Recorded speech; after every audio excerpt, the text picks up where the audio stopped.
7장 9절에서 10절 스데반이 설교한 내용인데 요셉의 생애를 가장 잘 요약해 둔 곳입니다. 사도행전 7장 9절 10절 신약성경 196페이지 같이 읽겠습니다. 여러 조상이 요셉을 시기하여 애굽에 팔았더니 하나님이 저와 함께 계셔 그 모든 환난에서 건져내사 애굽 왕 바로 앞에서 은총과 지혜를 주심에 바로가 저를 애굽과 자기 온 집의 지리자로 세웠느니라. 아멘. 오늘부터 시작해서 우리 몇 주 동안 요셉의 스토리를 다루게 되는데, 오늘은 요셉 생애의 전체적인 그러한 내용을 총괄적으로 한번 살펴보기를 원합니다. 요셉이라 했을 때에 첫 번째 떠오르는 이미지가 어떠합니까? 요셉의 생애를 한마디로 정리하여서 요약해보라 하면은 어떻게 요약할 수 있겠습니까? 미국 타임지, 유명한 타임지의 창간자인 헨리 루스라는 사람이 있는데, 그의 아내이고 그리고 미 하원 의원이었고 이탈리아 대사를 역임했던 클레어 부처라는 사람이 아주 유명한 말을 했는데요, 무슨 말이냐 하면은 모든 사람의 긴 인생의 삶을 단 한 문장으로 요약할 수 있다, 요약된다. 사실 그래요. 아무리 복잡하고 화려한 인생을 살았다 하더라도 역사 속에 지나갔던 사람들의 이름을 떠올려 보십시오. 그의 생애를 단 한 문장으로, 한 단어로 요약될 수가 있습니다. 요셉의 생애를 한 문장으로 요약해보라면 어떤 대답이 나올 것 같아요?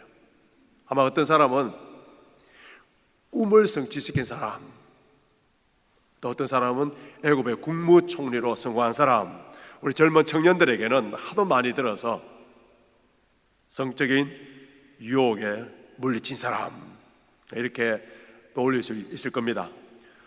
어떤 신학자들은 요셉이 고난을 많이 받았기 때문에 예수님이 당하신 고난의 모형론으로 보기도 합니다.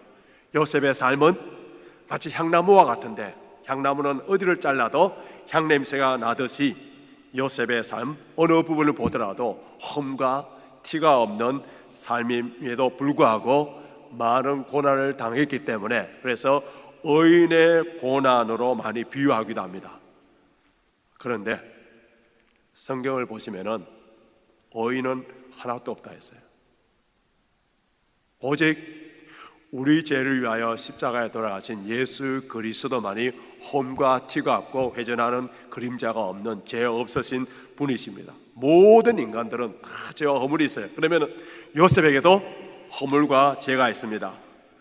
지난주에 우리 창세기 36장을 통하여서 에서의 후손에 관한 내용을 살펴보면서 우리에게 귀한 교훈을 받은 것이 있는데요, 세상 사람들은 하나님을 알지 못하고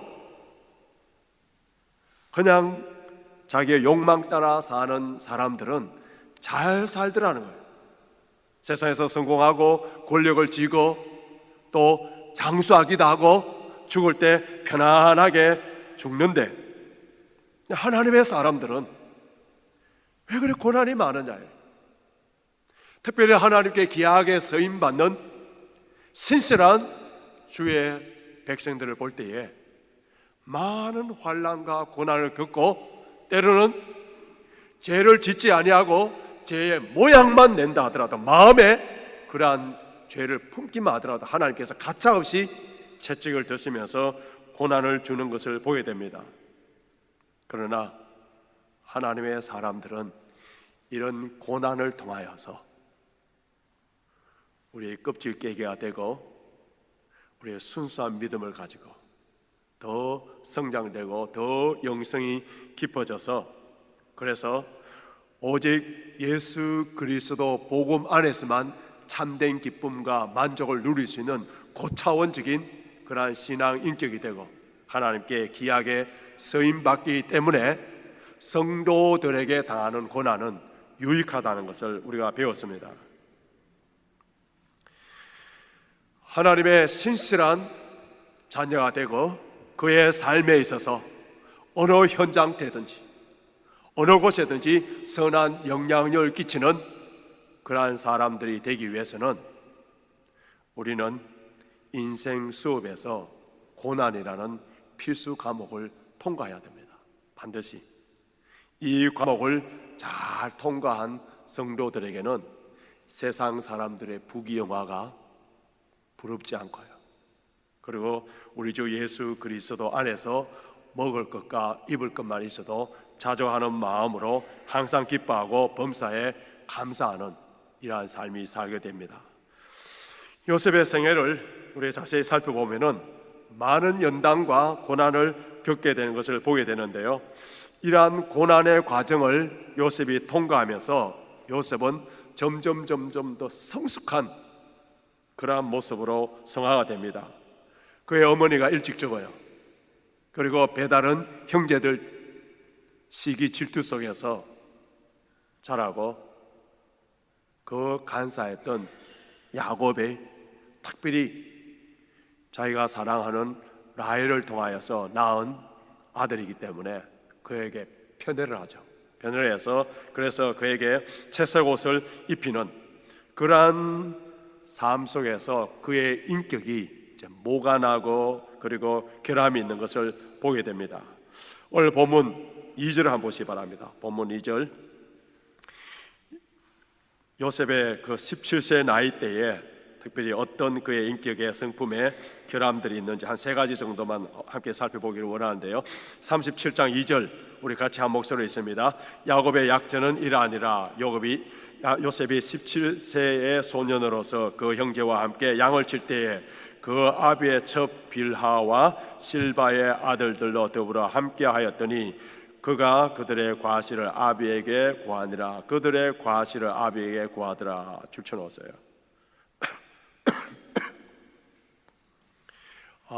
요셉이 이 17세 청소년 이 나이 때에 그가 감수성이 아주 예민하지 못한, 영어로 말하면 인센시티브한 것을 보게 됩니다. 그의 말과 행동이 다른 사람들에게 어떤 영향을 미칠까에 대한 상대방에 대한 배려가 전혀 없어요. 평소에 배달은 형제들의 잘못에 대해서 2절에 보면은 그들의 과실을 아비에게 구하더라 그렇게 되어 있는데, 형들의 잘못을 이제 아버지에게 이렇게 보고했다 그렇게 쉽게 생각하는데, 영어 성경에 보면은 father report로 되어 있고요.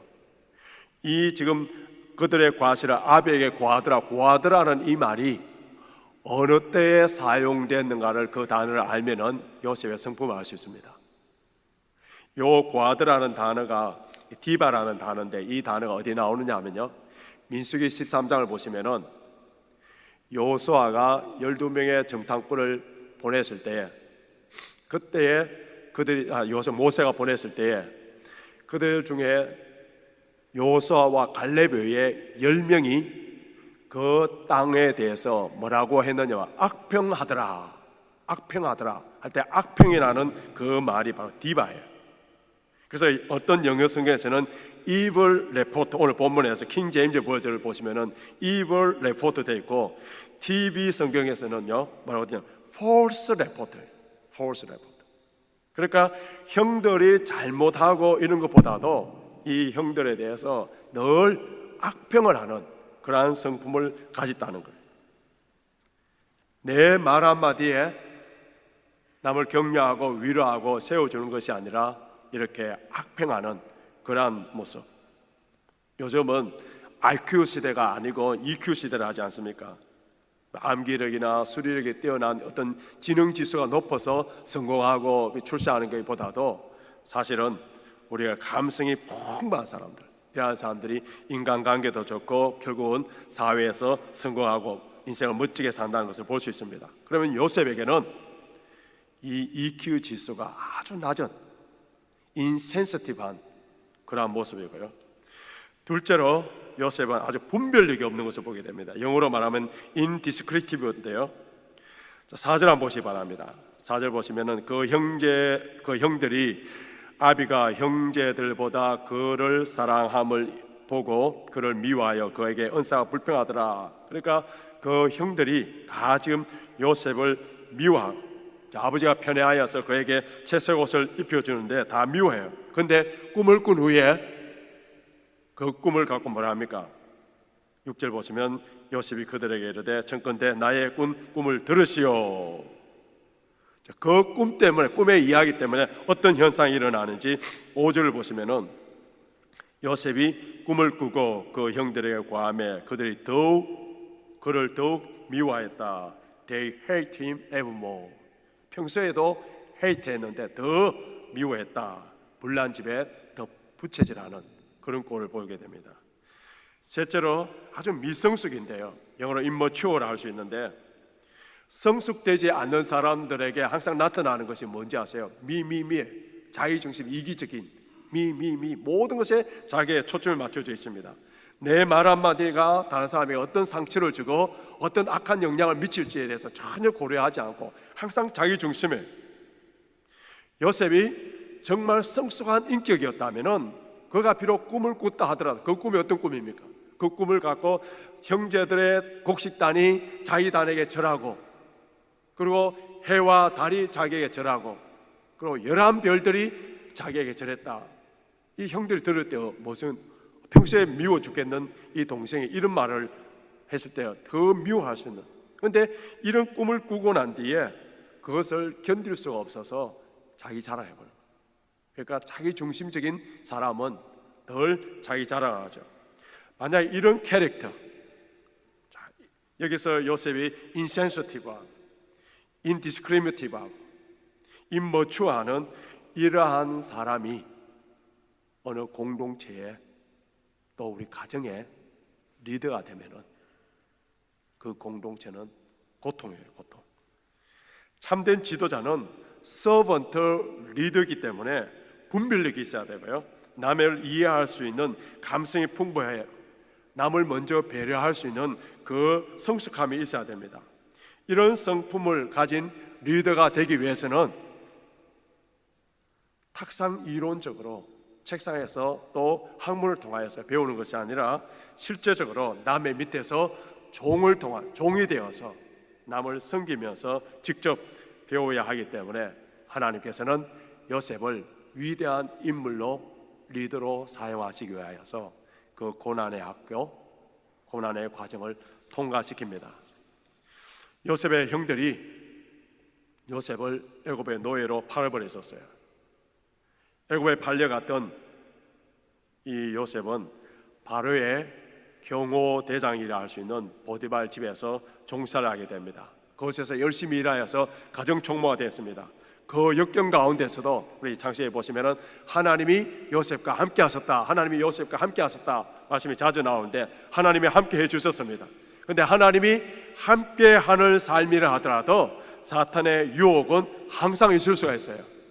요셉은 아주 핸섬했다, 잘생겼다 했습니다. 그럴 때에 보디발의 아내가 유혹을 했는데, 여러분 마귀의 특성이 뭔지 아세요? 마귀의 특성, 포기하지 아니하고 끝까지 달라붙어서 결국은 넘어뜨리는 것이 마귀의 특성입니다. 보디발의 아내가 요셉을 유혹했는데 성경을 나중에 집에 가서 보시면은 어떻게 유혹했는지 아세요? 날마다 유혹했어요. 날마다. 그 당시에 노예들은 주인의 놀이개감이었어요. 말에 불복종하면은 매로 하면 죽일 수 있는 그러한 시대였습니다. 그럼에도 불구하고 요셉은 그 유혹을 물리치니까 그 못된 여자가 요셉을 강간 미수범으로 감옥에 가두어 버립니다. 타국에서 다른 사람이 아니라 형제들에게 팔려와서 노예 생활하고 죄를 범하지도 않았는데 순결하고 거룩하게 아름답게 사는 이 사람에게 세상은 상을 주고 격려하고 위로해주고 칭찬해줘야 되는데 그가 받은 것이 무엇입니까? 감옥이에요, 감옥. 이렇게 세상은 불공평한 거예요. 세상은 억울한 일들이 많이 생기는 거예요. 그래서 우리 자라나는 아이들 막 말을 배울 때, 영어를 배울 때에 절겨 나오는 말이 뭡니까? It is unfair. 아마 많이 들어봤을 거예요. unfair. 맞아요. 세상은 unfair한 거예요. 그러나 우리에게 소망이 있는 것은 세상은 unfair하지만은 하나님은 페어하십니다. 매주일마다 우리 주일 학생들을 세워놓고 God is good all the time. 단순한 구호가 아니에요. 하나님은 페어하시고 하나님은 선하신 분이에요. 항상 모든 일에 있어서 하나님은 선하신 분이시라는 것을 우리가 외치고 매주일마다 그 외침으로 말미암아 우리 삶 속에서 이것을 믿어야 돼요. 신뢰해야 돼요. 우리는 선한 일을 하고 죄를 짓지 아니하고 하나님 아버지 앞에 순결하고 거룩하게 산다고 해서 어떤 상이나 축복이 오지 않는다 하더라도 절망할 필요가 없습니다. 왜냐하면 하나님은 페어하시고 God is good all the time. 그 하나님을 신뢰하시는 분들이라면 어떤 억울한 환경 가운데서도 좌절하거나 절망하지 않습니다. 요셉은 애굽의 감옥 안에서 이제 다른 사람들에 대하여서 아주 센시티브한 그런 인격으로 바뀌게 됩니다. 요셉과 함께 감옥에 갇힌 사람이 바로의 떡 맡은 그리고 술 맡은 장관이 함께 감옥에 갇히게 되는데, 감옥에 억울하게 갇혀서 자기 신세 타령만 한다면 남의 얼굴 모습이 하나도 보이지 않을 수가 있습니다만, 그러나 요셉은 어떠합니까? 그곳에서 그들의 얼굴을 봅니다. 밤에 잠을 자고 난 뒤에 그들의 얼굴에 아주 슬픔이 있는 거 보고 왜 이렇게 슬퍼합니까? 하면서 그들이 꿈을 꾸었는데 그 꿈에 대해서 해석을 할 수 없다고 할 때, 그때에 이 두 관원장의 꿈을 해석해 주는 요셉의 모습을 보면서 그가 이런 고난의 과정을 통하여서 얼마나 성숙해졌는가를 볼 수가 있는데, 우리 창세기 40장 한번 보시기 바랍니다. 창세기 40장 8절, 40장 7절 8절 제가 읽어드리겠습니다. 요셉이 그 주인의 집에 자기와 함께 갇힌 바로의 관원장에게 묻되 당신들이 오늘 어찌하여 근심빛이 있나이까? 그들이 그에게 이르되 우리가 꿈을 꾸었으나 이를 해석할 자 없도다. 요셉이 그들에게 이르되 해석은 하나님께 있지 아니하니까 청컨대 내게 구하소서. 창세기 37장, 요셉이 고난 당하기 이전에 그의 모습과 고난의 과정을 통하여서 그의 변화된 캐릭터, 대조적으로 우리가 볼 수가 있습니다. 분별력이 없을 때, 미성숙할 때와 아주 대조적인 모습을 보게 되는데요, 지난날 꿈 때문에 결국 노예로 팔려왔고 고난의 길에 걸어왔던 요셉이 이제는 다시 꿈의 문제에 부딪혔을 때, 다시 하나님께서 그 현장태에 세워주셨을 때, 그때는 미가 아니고요, 그 꿈의 해석은 하나님께 있습니다. 하나님께 있습니다. 그 고난의 과정을 통하여서 이제는 성숙한 인격으로 바뀐 것을 보게 됩니다. 그 감옥 안에서 그의 센시티브와 케어와 섬김, 이 결과가 또 무엇입니까? 우리 40장 14절 한번 보시기 바랍니다. 40장 14절 보시면은 당신이 득이하거든 나를 생각하고 내게 은혜를 베풀어서 내 사정을 바로에게 구하여 이 집에서 나를 건져내소서. 요셉이 꿈을 해석해주고 이 술 맡은 관원장에게 간절히 부탁을 합니다.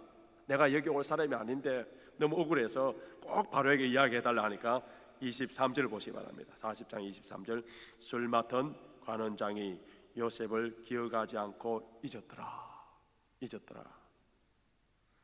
몇 년을? 41장 1절 보십시오. 만 2년 후에 바로가 꿈을 꾼 적 자기가 하숫가에 섰는데,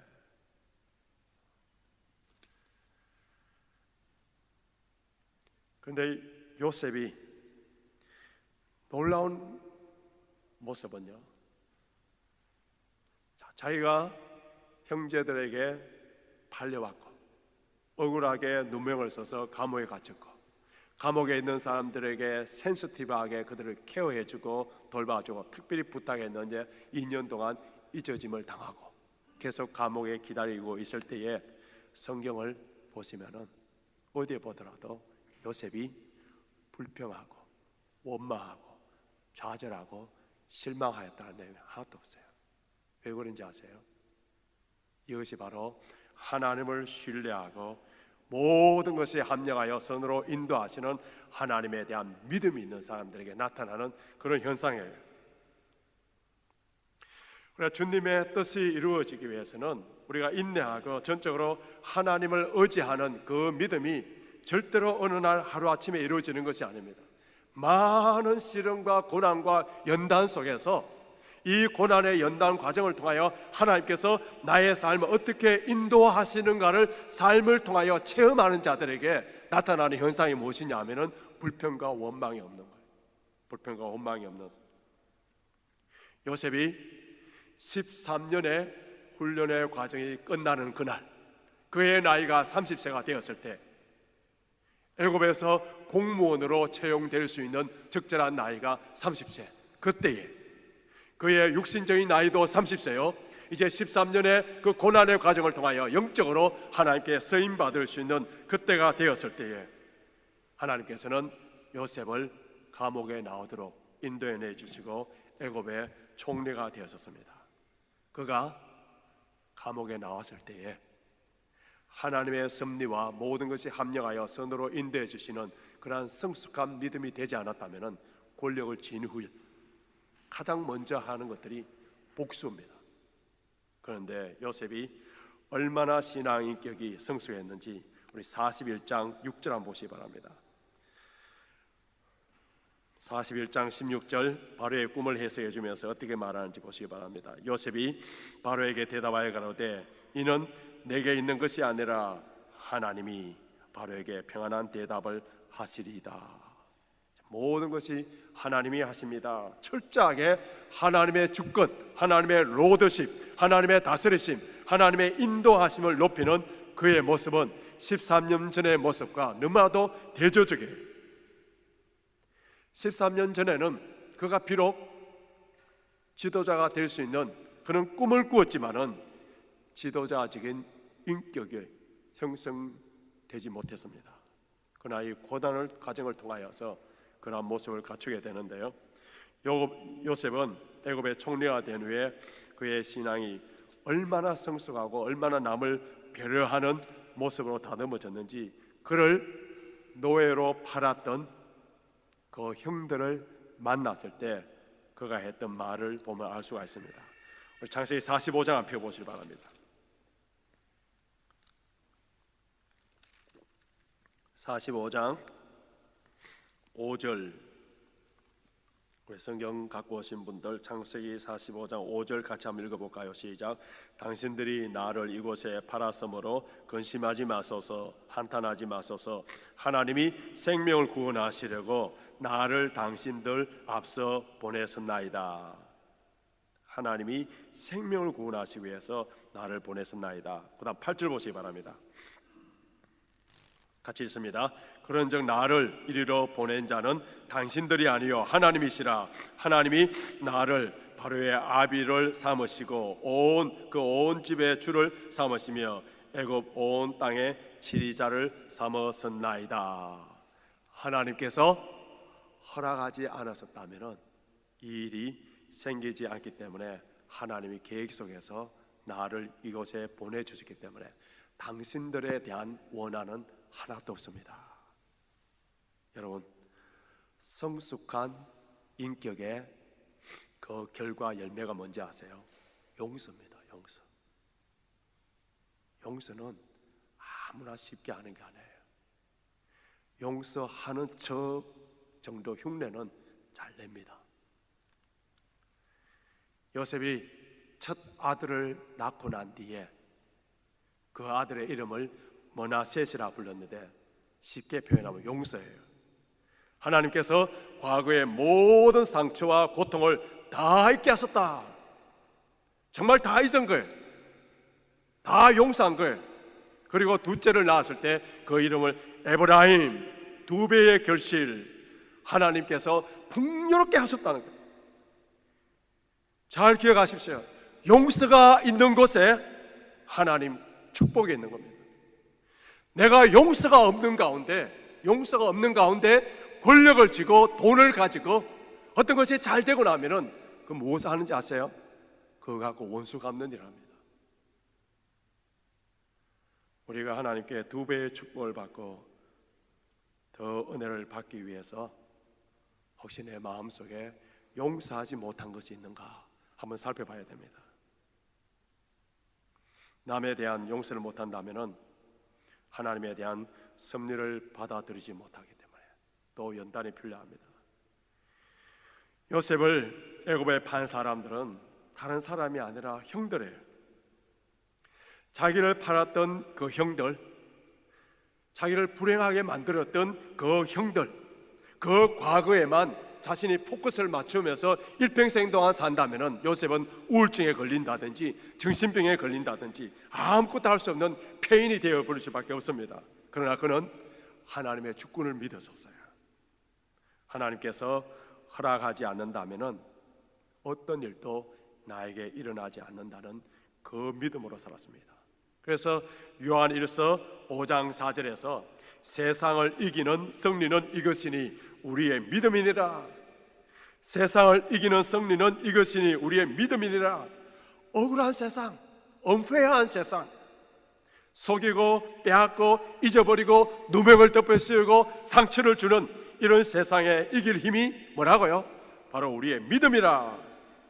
하나님이 항상 우리와 함께 하시고 이 모든 어려운 환경 가운데서도 합력하여 선으로 인도하시는 그 하나님을 믿고 이 환경 가운데서 하나님께서 나를 하나님의 성품으로 담도록 인도해 주시고 결국에는 미미 중심이었던 이기적이고 자기중심인 이런 사람을 남을 돕고 베풀 수 있는 이런 사람들로 세워주실 것에 대한 믿음만 있다면 어떠한 환경 가운데서든지 어떠한 일을 억울한 일을 다하든지 어떠한 환난과 고난이 당하여도 낙심하지 아니하고 하나님의 때를 기다리고 있을 수 있습니다. 여러분, 우리 심령 속에 예수를 믿고 주 예배를 드린다 하더라도 우리 심령 속에 한이 있고요, 도끼가 있으면은 하나님께 쓰임 받지 못합니다. 심령 속에 우리가 상처가 있으면은 하나님의 은혜의 강물에서 다 씻어내야 되고요, 예수 그리스도의 보혈의 능력으로 치유함을 받아야 됩니다. 지금 여러분 삶 속에 인간관계 속에 배신을 당한 사람들이 있습니까? 베풀어주고 사랑하고 섬겼는데 그 돌아오는 것이 비방과 인격적인 모독이었던 그런 것이 있습니까? 선한 일을 하였는데 억울한 누명을 덮어 쓰신 분이 있습니까? 그렇게도 선의 씨앗을 많이 뿌렸는데 아직까지 전혀 삭이 나지 않는 그런 모습을 보고 있습니까? 요셉과 함께 하시는 하나님을 바라보시기 바랍니다. 똑같이 고난을 받는데도 어떤 사람은 마음이 불편하고 억울하고 분노와 한을 품고 정신적으로 영적으로 건강적으로 황폐하여서 날마다 지옥을 경험하는 사람이 있는가 하면은 어떤 사람들은 그 고난 가운데 성숙한 믿음으로 성화되어서 오히려 더 큰 축복을 받아서 더 선한 영향력을 끼치는 이런 사람이 있는데 그 차이가 무엇입니까? 합력하여 선으로 인도하시는 하나님을 바라보는 자, 하나님을 의지하는 자는 그 고난 가운데서도 하나님을 찬양하게 됩니다. 이제 말씀 한번 정리해 보겠습니다. 사도행전 본문에서는 요셉의 생애를 크게 두 부분으로 나눴는데요, 고난의 삶이었지만은 그러나 하나님께서 함께하는 삶이라고 그렇게 했습니다. 요셉의 인생에 하나님이 함께 하시기 때문에 그의 인생에 많은 시련이 있었지만 모든 것이 합력하여 선에 되어서 그의 성품이 하나님을 닮는 성품이 되었고, 그리고 더 많은 사람들을 살릴 수 있는 애굽의 총리로 아름답게 쓰임 받았습니다. 그렇다면은 요셉의 삶에만 하나님이 함께 하셨습니까? 요셉의 삶은 하나님이 함께 하셨기 때문에 이렇게 멋진 시나리오 속에 멋진 인생으로 마무리가 아름답게 해피엔딩으로 끝나는 삶인데, 이렇게 불평하신 분이 있습니까? 우리 주 예수 그리스도께서는 세상 끝날까지 너희와 항상 함께 있으리라 약속하셨고, 성령으로 말미암아 예수 그리스도는 우리에게 떠나지 아니하고 성령으로 우리와 늘 함께 하십니다. 요셉보다도